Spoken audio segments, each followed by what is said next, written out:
We are back after a short break with a new video, and this time it's a very special topic. We will be discussing a book of advice on technique from the one and only David Russell.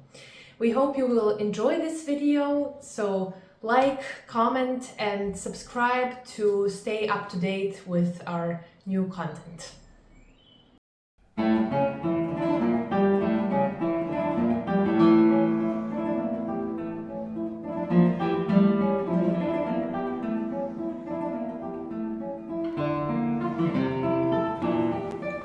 David Russell is one of the most respected classical guitarists of our time. Known for his impeccable technique, expressive musicality, and deep understanding of interpretation, he has inspired generations of guitarists.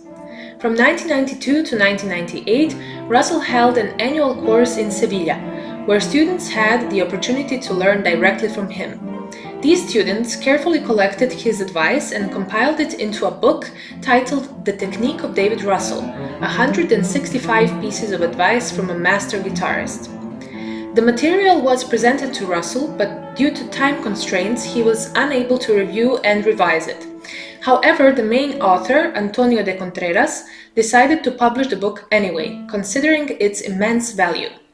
Whether Russell later had the chance to revise it remains unclear, but regardless, this book is incredibly useful for any guitarist.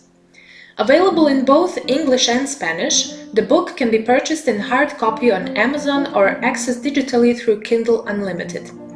In this video, we want to introduce the book to you as we consider it a treasure of valuable insights from one of the greatest guitarists of our time. A big thank you to the author, Mr. Antonio de Contreras, for bringing this collection to life.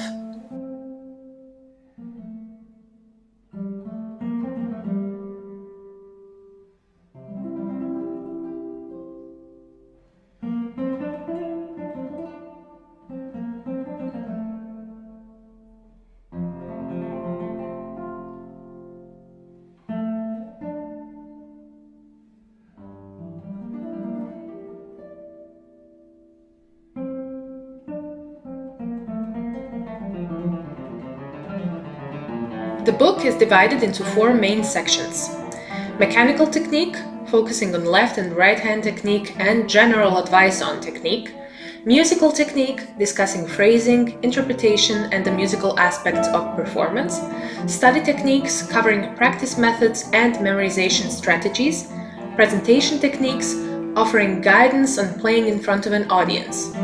Each section is further divided into specific topics, organizing the advice in a structured way. Of course, reading all 165 pieces of advice would be too much for one video, so we've selected a few that stood out to us as particularly insightful.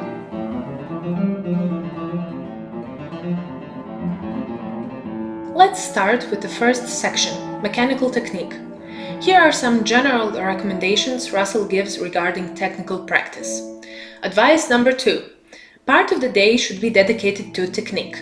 If technique is only practiced when a piece is being learned, then learning becomes something like an obstacle race. This is a common question among students. Should we practice technical exercises separately, or is it enough to develop technique through pieces? We firmly believe in doing both. Practicing technique separately refines the tools that allow you to express music in the way you want. Another interesting approach to problem solving is advice number 8. A good trick to work out easier fingerings is to read a piece backwards. That is, begin in the difficult position, which is always reached with difficulty, and continue reconstructing the phrase in reverse. This is a brilliant method for finding better fingerings. By working from the hardest point backward, you ensure a smoother transition into it. On left-hand shifts and stretches, he advises, advice number 22.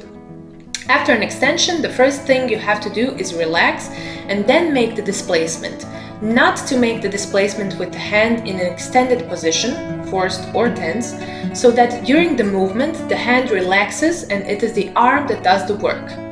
This is crucial. Instead of maintaining tension while shifting, we should first release any unnecessary tension and then do the shift. Regarding barré techniques, Russell states, advice number 47, The problem with the barré, more than the pressure, is the distribution of the force along the length of the finger. If we learn to control the part of the finger which is going to exert the pressure, the problem is resolved. This is something we frequently discuss with students. Using barré efficiently isn't about brute force, it's about smart distribution of effort. If you only need to press the first and sixth string in the barré, why waste energy pressing the others unnecessarily? On the right hand technique, he offers the following advice. Advice number 62. The sound of the nail is produced because the finger passes the string more slowly than it should. The attack should be in one hit and as rapid as possible. It is a question of high speed to avoid the sound of the nail, but not of force. The use of high speed with little as well as a lot of force must be achieved. This reminds us that clarity of tone depends more on speed than pressure. A fast, clean attack eliminates unwanted nail noise while maintaining control. On stopping resonances, a topic we often discuss with students, he says, advice number 72. To stop the bass notes with the thumb, the wrist has to be low, but once the notes are stopped, it should return at once to its natural position. On tone color variations in playing, advice number 85. Changes of sound, if they are done, should indicate a clear intention, because on the contrary, they could sound like errors in sound homogeneity which have resulted from poor technique.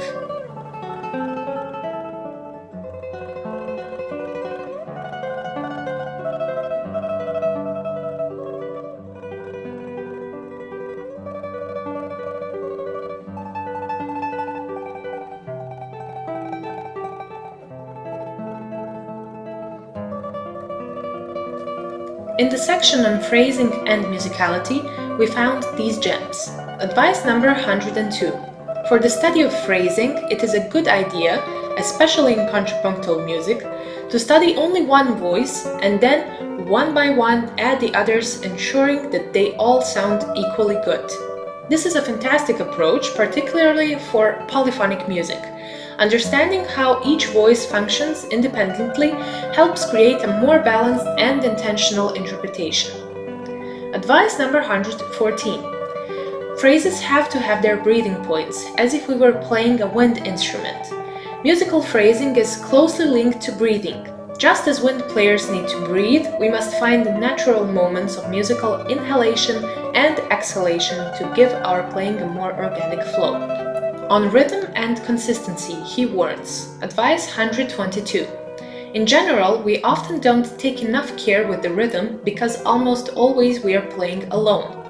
Since guitarists often practice and play solo, it's easy to overlook rhythmic precision. This is particularly important in fast passages or passages with arpeggiated chords, for example, where an uncontrolled right hand can introduce unintended fluctuations in timing.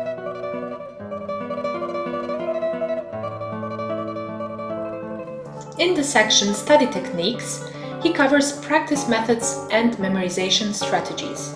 Advice 138. Memorize backwards from the end to the beginning of the piece. It may appear exaggerated or trivial, but what is intended is that the normal attitude of the player is inverted. We always go from what is more familiar to what is less familiar, but by memorizing from the end to the beginning, we are playing from the less known towards the more known, and thus we increase security and confidence.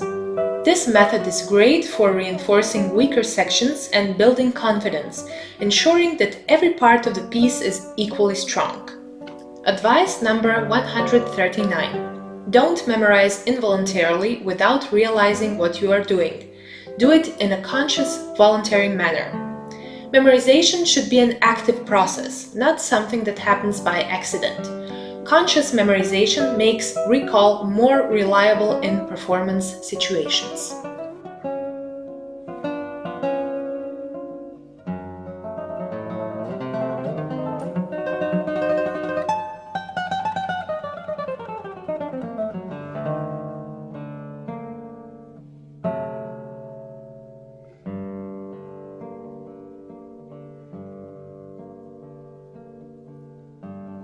The section Presentation Techniques focuses on performing in front of an audience and dealing with nerves.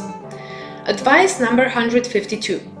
Consider concerts as situations that give us the opportunity to learn about ourselves and to teach at the same time.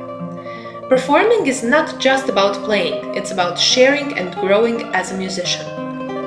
Advice number 157. We take small mistakes too seriously when we are playing for someone. We shouldn't think that we are being judged at every moment. A common issue for performers. Fixating on small mistakes can make us more anxious. Letting go of perfectionism allows for a more enjoyable performance. Advice number 162. Perhaps what causes us to worry and get nervous is not a small mistake, but the possibility of a mental blank. We have to practice memorizing the form of the music and to prepare points of reference which we can jump to in case of emergency. Mental blanks can be a real fear, but having strong structural knowledge and backup reference points makes it easier to recover. Advice number 154. You have to live what you are doing. Expressing genuine passion and immersion in the music enhances both our performance and our connection with the audience.